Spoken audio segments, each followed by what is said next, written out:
YSR Congress party Eluru జిల్లా అధ్యక్షులుగా, కైకలూరు నియోజకవర్గం ఇన్ఛార్జిగా ఈ రోజున జిల్లా సమస్య పైన ఈ రోజున ఈ కార్యక్రమం చేపట్టడం జరిగింది. మండల స్థాయిలో, నియోజకవర్గ స్థాయిలో ఎవరెవరు ఏ నియోజకవర్గంలో ఎంతమందికి ఈ రోజున పెన్షన్లు కట్ చేశారు అనేది వివరణగా చెప్పడం జరిగింది. నేను జిల్లా స్థాయిలో ఈరోజు చూస్తే ఏలూరు జిల్లాలో 4736 వికలాంగుల పెన్షన్లు. ఒక జిల్లాకి ఇన్ని తీస్తే టోటల్గా మనకి 26 జిల్లాలకి సుమారుగా లెక్కేస్తే 1,25,000 మందికి మరి యొక్క ఈ దివ్యాంగుల పెన్షన్లు మరి రాష్ట్ర వ్యాప్తంగా తొలగించడం జరిగింది. ఈ రోజున నేను జిల్లా స్థాయిలో ఉన్న 7 నియోజకవర్గాలు, ఆ నియోజకవర్గాల్లో ఉన్నటువంటి దివ్యాంగుల పెన్షన్లన్నీ కూడా ఆయా నియోజకవర్గాల్లో ఉన్నటువంటి గౌరవ ఎమ్మెల్యేలందరూ కూడా, కైకలూరు ఎమ్మెల్యే కామినేని శ్రీనివాస్ గారితో సహా,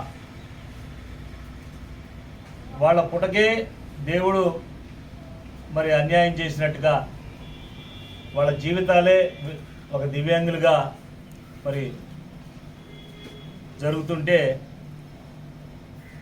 వాళ్ళకి అన్యాయం చేసే పరిస్థితి ఈ కూటమి ప్రభుత్వం చేపట్టడం అనేది ఏమంత న్యాయమని అడుగుతున్నా. అంతేకాదు, తగ్గింపు చేసుకోవాలి రాష్ట్ర ప్రభుత్వం, తగ్గించుకుంటా వెళ్ళాలి, కోతలు విధించాలంటే ఎన్నో రకాల కోతలు విధిస్తున్నారు. ఇప్పటికే ఏ కోతలు విధించినా ఆ రకంగా విధించుకోండి, కానీ ఇవాళ దివ్యాంగులంటే చంటి పిల్లలతో సమానం, దేవుడితో సమానం. ఈ రాష్ట్ర ప్రభుత్వాలు ఇచ్చేటువంటి ఈ పెన్షన్ మీదే ఆధారపడి వాళ్ళ జీవనం కొనసాగుతుంది. గత ప్రభుత్వం కంటే మేము మిక్కిలి ఎక్కువగా ఇస్తామని చెప్పి నమ్మపలికి మరి ఇలాగా వేలాదిగా పెన్షన్లు జిల్లా స్థాయిలో తీసేసి వాళ్ళ ఉసురు పట్టుకుంటున్నారంటే మీరు ఇది ఈ కూటమి పెద్దలందరూ కూడా ఆలోచించేయాలి. ఎందుకంటే చూస్తున్నాం, 10 సంవత్సరాల క్రితం 80%, 85% ఉన్నటువంటి లబ్ధిదారుడు ఈ రోజున నీకు 20% ఉంది, నువ్వు అనర్హుడు అని నోటీసులు ఇవ్వడం జరిగింది. అలా చాలామంది అన్నమాట. ఇదిగో నోటీసులు. ఈ నోటీసులు ఇస్తున్నటువంటి వారందరూ కూడా గత 10-12 సంవత్సరాల నుంచి కూడా పెన్షన్ తీసుకుంటున్నట్టు వాళ్ళే. ఇది ఈ ప్రభుత్వం కాదు, గత ప్రభుత్వం కాదు, మీ ప్రభుత్వంలో కూడా గతంలో మీ ప్రభుత్వంలో తీసుకున్నటువంటి వాళ్ళు ఎక్కువగా ఉన్నారు. అంటే ఈరోజు వచ్చేపాటికి నోటీసులు ఇచ్చి మళ్ళీ కంటి తుడుపు చర్యగా ఏమంటున్నారంటే మళ్ళీ మీరు అప్లై చేసుకోండి అని అంటున్నారు. ఇదేమి సోద్యం అర్థం కావట్లా. ఇదో రాజకీయ డ్రామానా? మీకు పర్సంటేజ్ లేవు, మీరు అనర్హులనే మీరు తీసేయటం ఏంటి? మళ్ళీ మీరు అప్లికేషన్ మీరు పెట్టుకోండి, మీరు అర్జీ పెట్టుకోండి.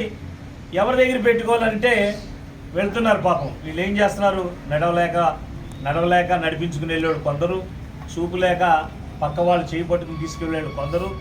అనేక రకాలుగా ఉన్నటువంటి దివ్యాంగులు పాపం ఎప్పుడైతే మీకు నోటీసులు ఇచ్చాము, మీకు రేపు నెల నుంచి పెన్షన్ రాదని అన్నారో, ఆదరాబాదరాగా ఎవరో వాళ్ళ సహాయంతో ఆఫీసుల చుట్టూ తిరుగుతున్నారు. ఎండిఓ గారి దగ్గరికి వెళ్తున్నారు. ఎండిఓ గారు ఇది నాది కాదు, గ్రామ సెక్రటరీ అంటారు. గ్రామ సెక్రటరీ దగ్గరికి వెళ్తే నేను వాళ్ళందరికంటే చిన్నోడిని, నాది కాదు, ఎండిఓ గారి దగ్గరికి వెళ్ళండి, ఎండిఓ గారు కాకపోతే సెక్రటరీకి వెళ్ళండి, అంటే సచివాలయంలోకి వెళ్ళండి, సచివాలయం అక్కడ ఉంటారు, వాళ్ళు మీకు మళ్ళీ క్లియర్ చేస్తారు, మీకు వచ్చేటట్టు చేస్తారు అని. ఎక్కడ చుట్టూ తిరిగినా, ఏ చుట్టూ తిరిగినా ఏదో మరి వినాయకుడు కుమారస్వామి పోటీలు పడి కైలాసం అంతా తిరిగి రమ్మంటే తిరిగి వచ్చినట్టుగా కాకుండా ఈ ఊళ్ళు ప్రతి నియోజకవర్గంలో ఉన్నట్టు ఎమ్మెల్యేనే చొరవ తీసుకుని ఎమ్మెల్యే చుట్టూ తిరిగితే పర్లేదు ఈశ్వరుడు పార్వతి చుట్టూ తిరిగాము అని వినాయకుడు తిరిగేసి నేను తిరిగాను అన్నట్టుగా వాళ్ళకి ఒక మంచి మాట చెప్పి వాళ్ళకి ఈ యొక్క దివ్యాంగులకు మంచి మాట చెప్పి అమ్మయ్య పర్వాలేదులే ఎమ్మెల్యే గారి దగ్గరికి వెళ్తే మాకు మంచి చేశారు, మళ్ళీ ఎమ్మెల్యే మాకు న్యాయం చేశాడు అనిపించుకోవాలని మేమైతే స్థానిక ఎమ్మెల్యే కామినేని శ్రీనివాస్ గారికి మేము సలహా చెబుతున్నాం. ఎందుకంటే ఈ దివ్యాంగుల కొట్టగొట్టి పాపాలు మూట కట్టుకోబోతుంది. ఇది మన జేబులోంచి ఇచ్చి అన్యాయంగా ఇవ్వట్లేదు, మన దగ్గర అన్యాయంగా వాళ్ళు లాక్కోవట్లేదు, లేదు ప్రభుత్వం దగ్గర అన్యాయంగా తీసుకునేది కాదు. గతంలోనూ అంతకుముందు 10 సంవత్సరాల నుంచి వీరు అర్హులే 80%, 70%, 90% వేస్తే ఈ రోజున ఈ యొక్క కూటమి ప్రభుత్వం